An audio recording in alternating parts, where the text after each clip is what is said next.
Kitab Bilangan.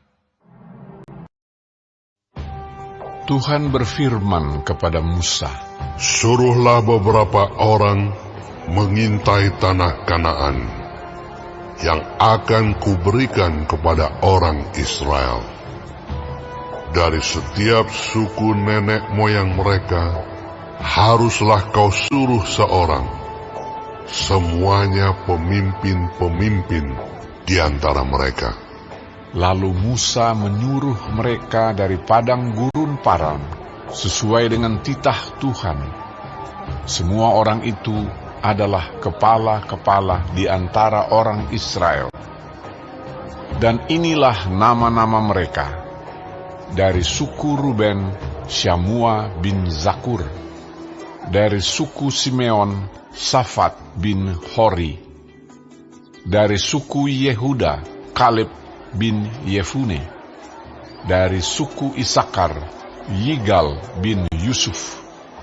Dari suku Efraim, Hosea bin Nun. Dari suku Benyamin, Palti bin Rafu. Dari suku Zebulon, Gadiel bin Sodi. Dari suku Yusuf, yakni dari suku Manasye, Gadi bin Susi.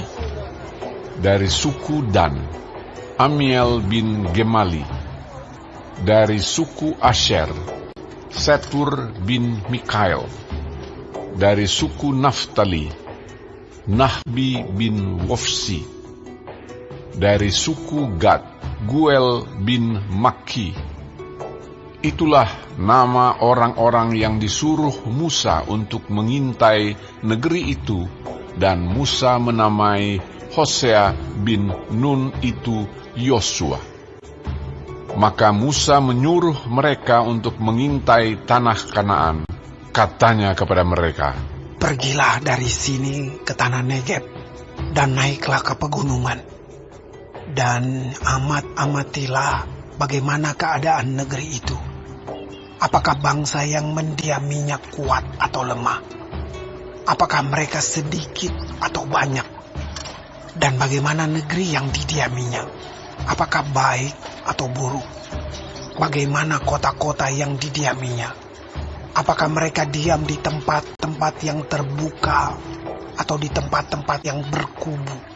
Dan bagaimana tanah itu? Apakah gemuk atau kurus? Apakah ada di sana pohon-pohonan atau tidak? Tabahkanlah hatimu dan bawalah sedikit dari hasil negeri itu." Waktu itu ialah musim hulu hasil anggur.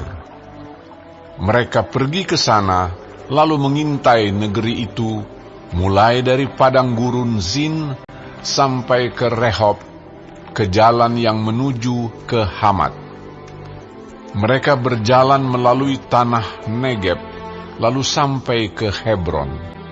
Di sana ada Ahiman, Sesai, dan Talmai, keturunan Enak. Hebron didirikan 7 tahun lebih dahulu dari Soan di Mesir. Ketika mereka sampai ke lembah Eskol, dipotong merekalah di sana suatu cabang dengan setandan buah anggurnya. Lalu berdualah mereka menggandarnya. Juga mereka membawa beberapa buah delima dan buah ara. Tempat itu dinamai orang Lembah Eskol, karena tandan buah anggur yang dipotong orang Israel di sana. Sesudah lewat 40 hari, pulanglah mereka dari pengintaian negeri itu, dan langsung datang kepada Musa, Harun, dan segenap umat Israel di Kades, di padang gurun Paran. Mereka membawa pulang kabar kepada keduanya dan kepada segenap umat itu, dan memperlihatkan kepada sekaliannya hasil negeri itu. Mereka menceritakan kepadanya, "Kami sudah masuk ke negeri kemana kau suruh kami. Dan memang negeri itu berlimpah-limpah susu dan madunya. Dan inilah hasilnya.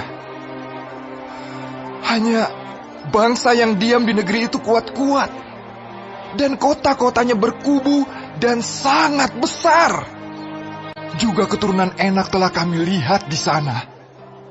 Orang Amalek diam di tanah Negeb.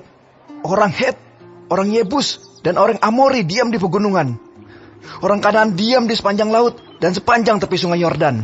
Kemudian Kaleb mencoba menenteramkan hati mereka itu di hadapan Musa. Katanya, "Tidak, kita akan maju dan menduduki negeri itu, sebab kita pasti akan mengalahkannya." tetapi orang-orang yang pergi ke sana bersama-sama dengan dia berkata, Kita tidak dapat maju menyerang bangsa itu, karena mereka lebih kuat daripada kita.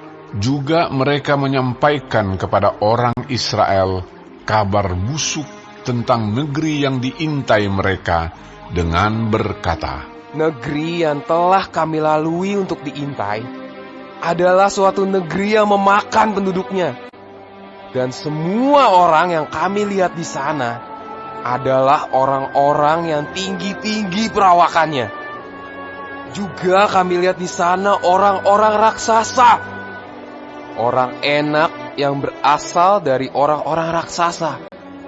Dan kami lihat diri kami seperti belalang. Dan demikian juga mereka terhadap kami.